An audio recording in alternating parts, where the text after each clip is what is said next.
Honkai Rail is becoming loaded with new endgame content, and Golden Gears has come to change everything. So sit tight and learn everything you need to know about the new expansion in the simulated universe. Similar to Swarm Disaster, the simulated universe has received another expansion, this time focused on the Aeon News and the Erudition path. This expansion deeply changes the game's mechanics. To start, both Golden Gears and Swarm Disaster now offer point rewards, necessary to obtain the weekly rewards from the simulated universe. It's a small change, but crucial. That way, I'm not forced to play the regular simulated universe and the expansions at the same time. Once you receive Harda's quest about Golden Gears, you will have access to the new expansions menu. That leaves room for future game modes with more eons on the way. In this expansion, we had 3 major changes in paths. The first is the addition of the Erudition path, which will be available right away and will need to be unlocked by playing. Among its blessings, you will find so many bonuses to increase ultimate damage and energy recovery. Its path resonance will make your enemy with the highest max HP receive part of the damage from your ultimate. Its formation will help to offer more damage and recover your energy. It's a simple path to play and of course should be used by characters where their damage is concentrated in their ultimate, such as Argenti. However, its blessings will be useful for other characters benefiting from the constant use of their ultimate, like Imbito Lune and Jin Yu. The second significant change is the removal from any mechanic about maps in the paths. Previously, each path influenced the map or the effects you would encounter on your dice. All of that has been removed from your paths. Finally, the third change is that now you can block paths. This is an essential change. Now that we have so many paths, it becomes difficult to focus on any of them if you receive so many random blessings from all of them all the time. Before starting a match, you can choose 2 paths to not appear among your blessings.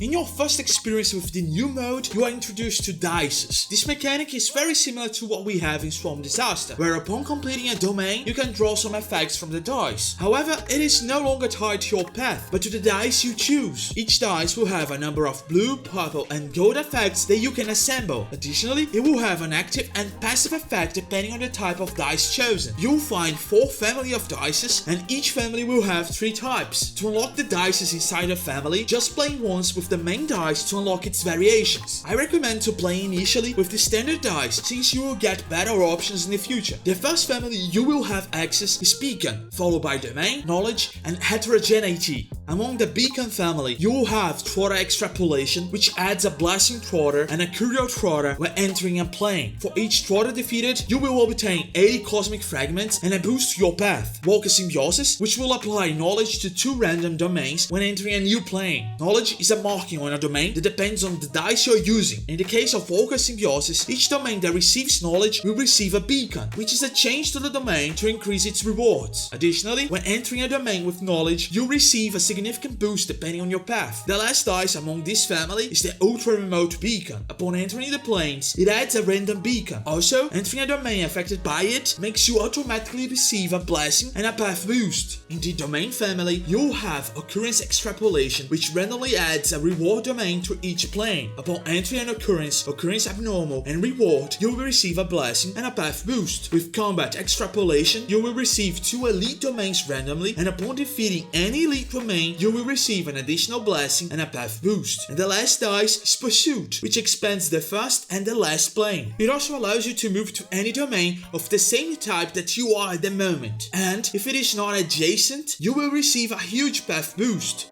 The first dice in Knowledge is Countdown, which applies Knowledge to 2 domains randomly and reduces your countdown by 5. But upon entering a domain with Knowledge, you increase your countdown by 1, and for every 10 countdowns, you receive a blessing upon entering the boss domain. Also, for each countdown, you receive a small path boost. The second dice is Amber Barrier, which also applies Knowledge to 2 domains randomly. Whenever you enter a boss, Occurrence Abnormal, and Transaction domain, you receive 15 Cosmic Fragments. For each domain with Knowledge, and a small path boost. Finally, Investment Sale has the same effect of applying Knowledge, but whenever a domain with Knowledge becomes inaccessible, you receive 50 Cosmic Fragments. If the domain is Elite, Reward, or Adventure, this value is doubled, and if there is a beacon, it is doubled again. Additionally, upon becoming inaccessible, you receive a path boost. Heterogeneity is the last family of dice you will have access to, and it's only unlocked after playing with 6 different dices. Your first dice is Company Time, which turns 2 random domains into transaction domains and offers 100 cosmic fragments every time you enter a plane. Also, when buying a blessing, curio or enhancement, you get a 30% discount, and for every 100 cosmic fragments spent, you receive a path boost. After this, you have Curio Extrapolation, which generates 2 Curio Trotter beacons for each plane, and for each obtained Curio, you receive 40 cosmic fragments and 1 path boost. And lastly, there is Data Inflation, which at the beginning of each plane offers you a cheat attempt and add beacons to all combat and elite domains. Moreover, every time you move, you get a reroll. No dice buffs will expire, and upon receiving a dice buff and winning a battle, you receive a path boost.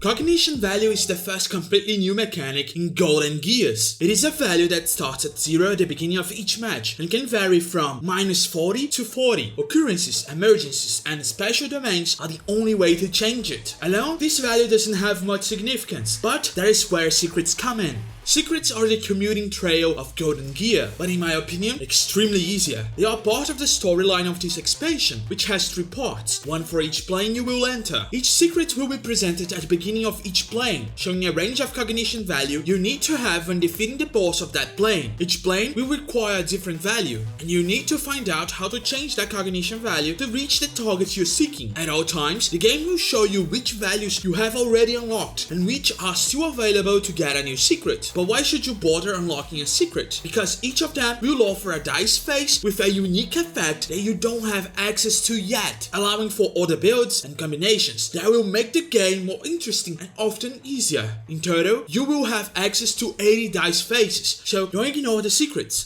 If secrets are the commuting trail, how on earth will you become stronger in this expansion? The answer is the good old skill tree. The neural network reintroduces the classic way to expand your power in the game. Each match will generate neural impulses that can be used to buy improvements. They will offer classic bonuses like attack, defense, HP, crit rate, but also changing the values of the dice and increasing the number of purple and golden faces. Hoyoverse, I love this change. It is much better than in Swarm Disaster, which was a pain to obtain each raid.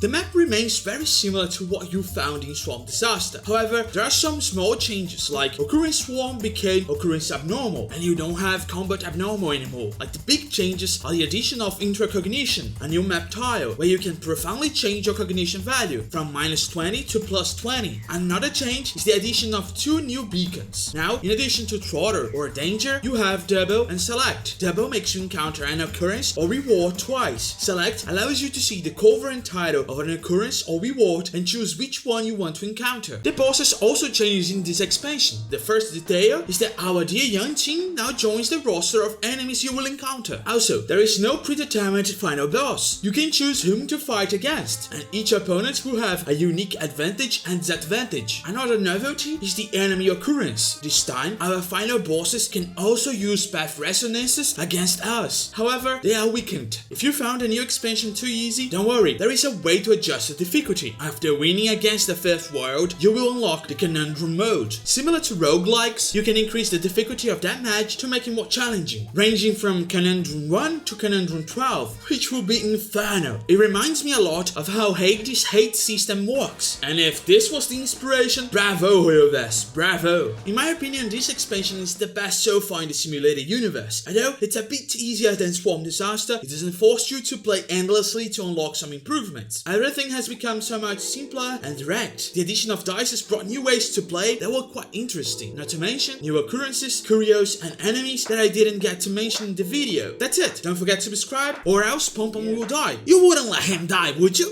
That's it. Bye bye. It's that time again to get busy with it. Best go find your friends and get jiggy with it.